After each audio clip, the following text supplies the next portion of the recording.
Our top story this hour, sometimes you gotta fight evil with evil. Well, that may be the philosophy behind the failed Christmas Day bombing. More details are being released that authorities not only knew about Umar Farouk Abdulmutallab, but they may have intentionally let him through the security gates. Why? Well, here to answer that question is investigative journalist Webster Tarpley.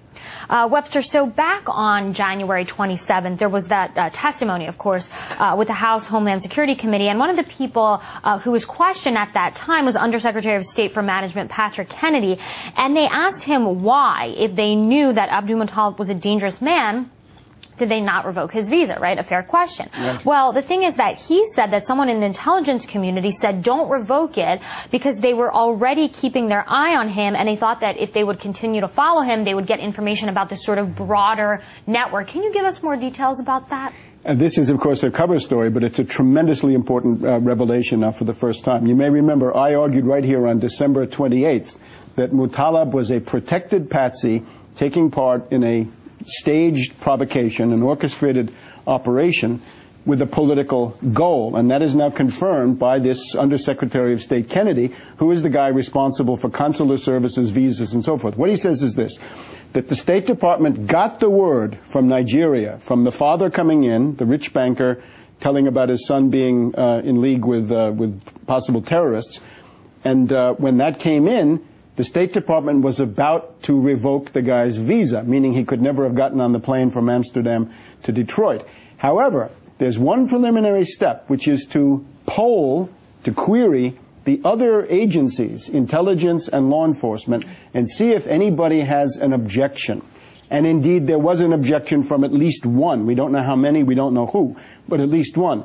And their story was, we have eyes on him, we're following him, we're tracking him, he's a little fish, he'll lead us to big fish. Now, this is the classic method of a national security override. You flag the guy's case with a national security override, and it says, nobody can arrest him, nobody can touch him, because we're tracking him. And that goes from a traffic cop to the CIA to anybody else. But of course, what this means is that there's a network in the U.S. government, a rogue network.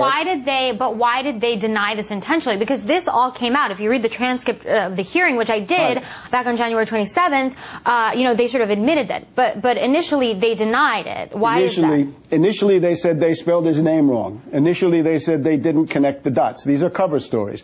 There's a rogue network of moles inside the U.S. government. It's been known for decades. It's the invisible government or the shadow government, call it what you like.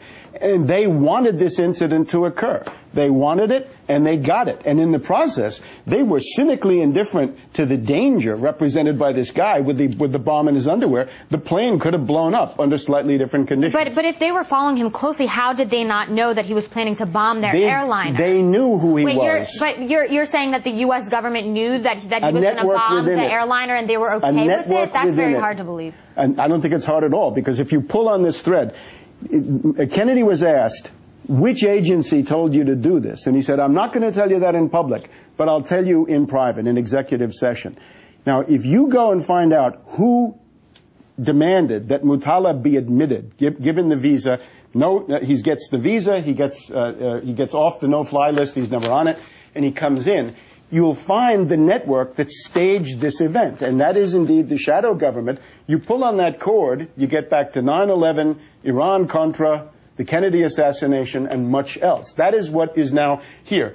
And this is not just me. The Obama White House on January 4th put out word through Richard Wolff on MSNBC saying that they thought that this had been intentional, done by a network with an alternative agenda. They were right, and they were just foolish to drop the investigation. Well, that testimony was certainly very interesting to hear, and you did say that you had been here before questioning it, and now we do find out that they were trying to follow this sort of broader network, so they apparently intentionally did not revoke his visa. Webster Tarpley, thank you for your analysis.